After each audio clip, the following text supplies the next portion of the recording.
And very important point about the Viennese Waltz, how not to get dizzy. How are we getting dizzy? We have one mistake. We're turning at the same time our legs, body, upper body, and head with the same amount of the turn.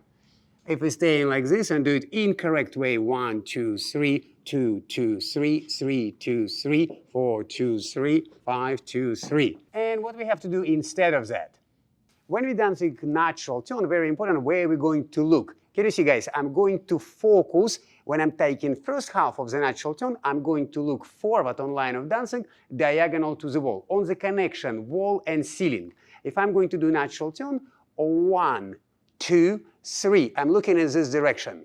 When I'm going to take second half, I'm going to look backward against line of dancing. So I'm focusing this direction. Now I'm going to change my focus, 1, 2, 3, and backward, 4, 5, 6, looking against line of dancing. So I would never move my head with my body and get dizzy.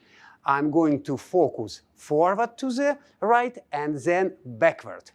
1, 2, 3, look at this direction. Now change my focus, 4, 5, 6.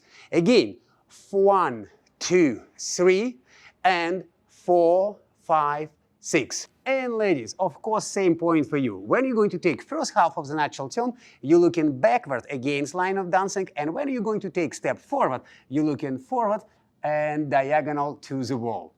In the beginning, ladies, you're looking back, now forward to the left, backward, forward to the left. So our head actually not turning at the same time with our body, focus backward or forward, and definitely we're not going to get dizzy in this situation.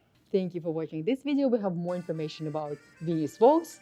All the videos are linked in the description.